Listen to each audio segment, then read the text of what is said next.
My name is Blaine Lannon, and the reason I'm talking to you here today is to talk a little bit about an awakening that I had about a year ago. And I would say that if you're here and you clicked on this YouTube, it's probably for a purpose. So I'm going to try to talk for about 15 minutes. If this message resonates with you, take a look at some of the stuff that I'm going to mention, some of the authors, some of the movies. And like I said, if it resonates with you, share that with people.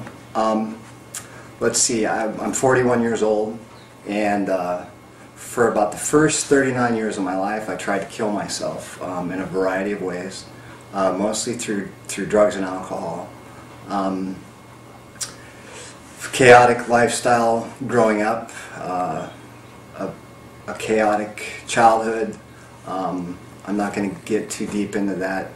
It's just I started self-medicating at an early age, and that progressed throughout high school into college. I somehow managed to be successful in the military and made it through 4 years of college. But I continued to self-medicate the stuff that I was dealing with in here, and as a result my life continued to see some successes but mostly failures. And so I came to the point where I kind of thought I was a failure, but I still managed to be successful in work. Ended up as a counselor at a juvenile prison, and then working for the Department of Corrections. And then because of my military background, I got placed on a kind of a drug task force where we were busting crack houses and meth labs. And one day I decided to pick up some cocaine, and I tried it and I was immediately hooked. That took me on a 3-month period where I was using cocaine pretty much daily. I finally turned myself into my boss and I resigned.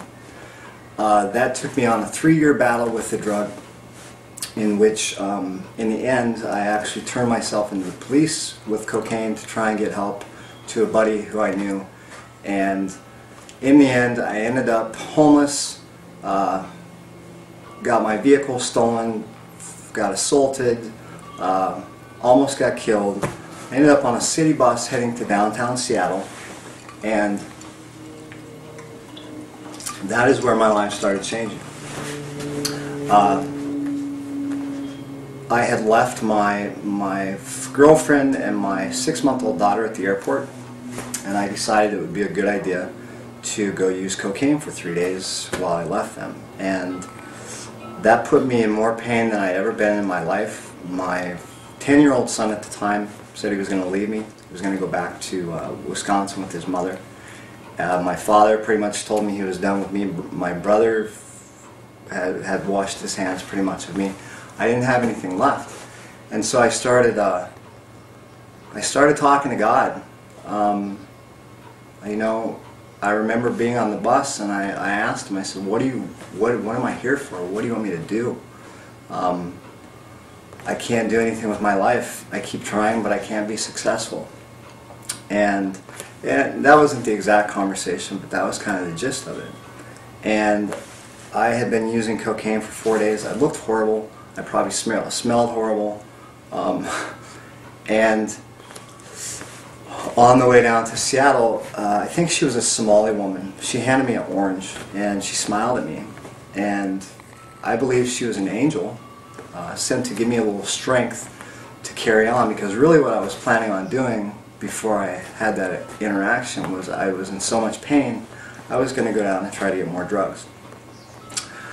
That little orange was the first piece of food I'd eaten in 3 days, and I think that gave me the energy to get into, I checked myself into a hospital, and I told a psychiatric doctor kind of my story, my life story, similar to what I'm telling you now, but in a longer version. And they gave me some medication to help me fall asleep, and I remember waking up, and there was an elderly African American gentleman there, and he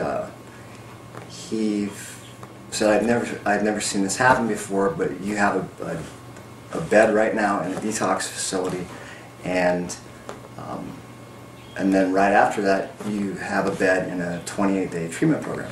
So he said it was like a miracle. And so I started feeling little miracles happening in my life. And I got to treatment, and I think the transition really started there. And what I mean by that is I kind of just forgot about who I was. I forgave myself for all the crap that I'd done, and I started focusing on the part of me who I wanted to be.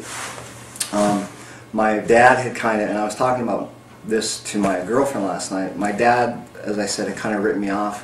I felt like that was a challenge. He said I'd never do anything, and I took it as a challenge.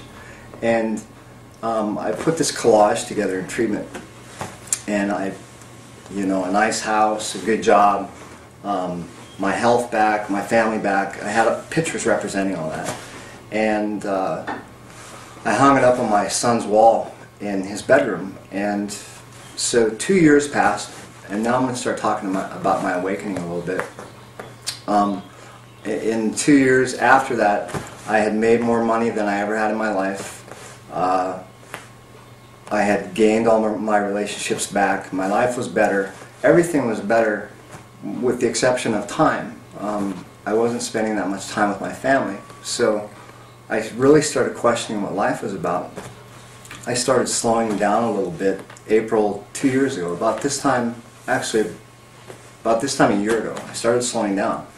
And I started noticing, as I lived in the moment more, and I'll discuss this more, but as I lived in the moment more and enjoyed my time with my family in presence with them, my life started getting better. And I started appreciating small things more. And I started forgiving myself more about my past. And then on July 1st of 2007, my family and I were on a trip to Oregon to camp and surf and have a good time. And we were driving down the road, and I had an insight that told me, you could survive if you had to, Blaine, you've been trained. I thought that was weird. I didn't pay much attention to it. I had a nice weekend. We drove back,